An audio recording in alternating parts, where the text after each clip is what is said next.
Hey, what's up? What's up? This is Prince Amu here at Yamba's Kitchen. Today we got a full house. We got Derek Burns, aka Eric Burns on guitar. We got Sean Claude Van Dam here on keyboards, and we have Joseph Yant on the drums. And do you believe in magic? I do. The song we're cooking today is called Magic Hands, written by none other than Sean Claude Van Dam. We're going to show you how we work our Afro-Funk magic with the song, all right?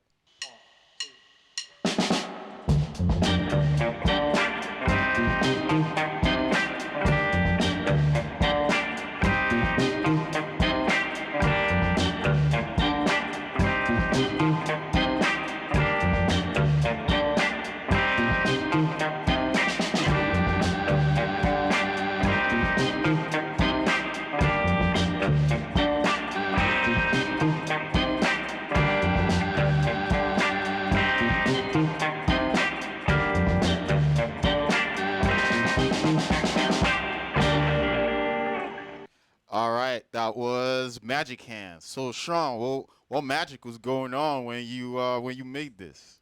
I started with the drums. I was listening to some weird Ethiopian record. I wish I could tell you. I don't know. I just found a beat and I was like, man, that beat's kind of gangster.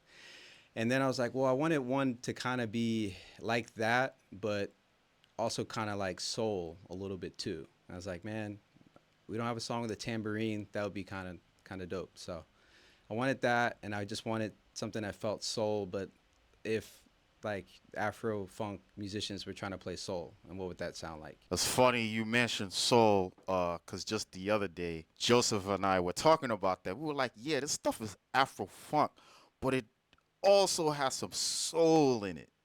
So it's interesting that you actually mentioned that you wanted to put soul into it. Just kind of confirms a conversation of how like funk is soul. So this genre that we're playing is Afro funk soul. I think that's kind of sick. That's like a new discovery. All right, so break it down for us. How do we break down these two soups? All right, soup of the day number one is the drum beat with the bass line. That kind of sets the page. Let's do drums and bass first, and then we can add Eric's parts on guitar, and then I can add the keyboard part, because they all kind of answer each other a little bit.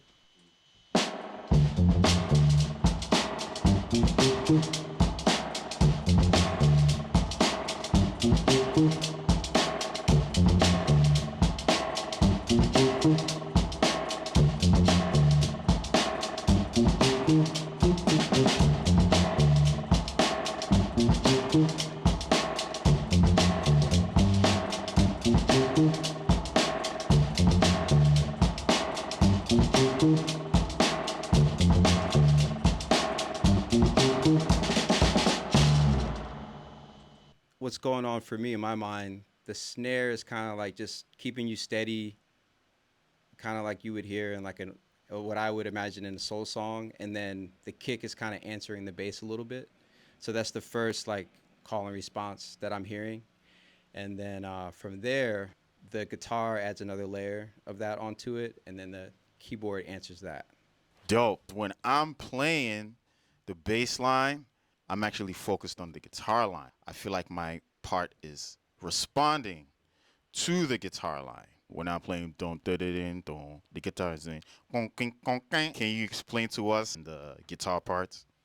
So yeah, the guitar part, there's a tenor line that answers the bass part. So when one part breathes, the other part kind of breathes too. So they kind of like two hands kind of stacking on top of each other.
And then there's a rhythm guitar part that answers the keyboard. For what I feel like is the beginning of the cycle, it just kind of holds out a note, holds out the first chord, and it leaves room for the bass to kind of catch up, and then it kind of hits with the drum beat.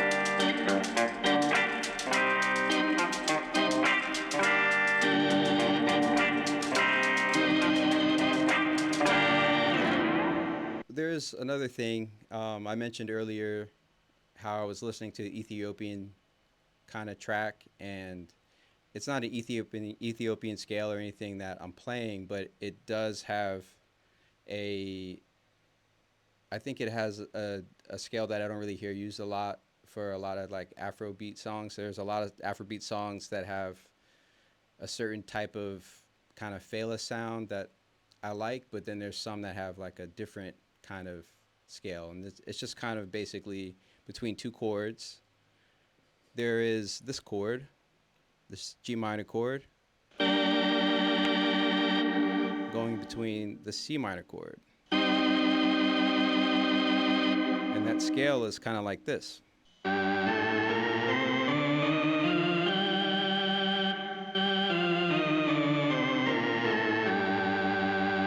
So that scale represents both of those chords to me in my mind. So that's kind of the vibe, the flavor that I want, or really just playing a really simple kind of blues kind of vibe over it works really well. That's usually what I do when I'm playing trumpet over it, and that also works. So like bluesy and pentatonic.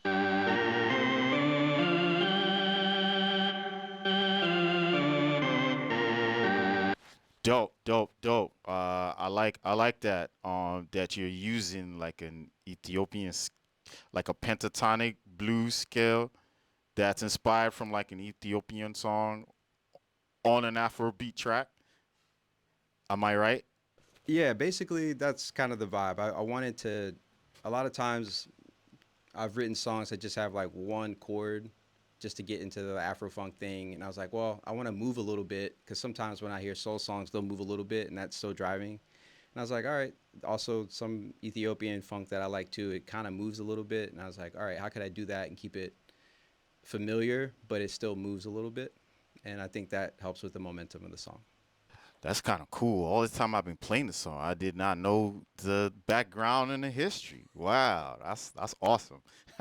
That's funky. That song is pretty magical. I feel like I learned something new just talking about the Ethiopian influence of it. I feel one cool thing about music is just having space.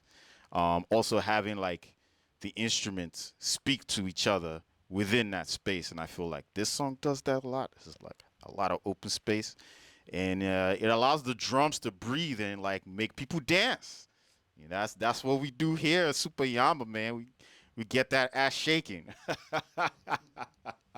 Anyway, that was Magic Hands, our new single that's dropping on July 15th, along with our show coming up. We're going to have a single release party of that song on July 15th at the Sultan Room. Check out our superyambaband.com for more information, or you can check out our Instagram page at superyamba to get more information about our show, our single release show of Magic Hands at the Sultan Room, July 15th.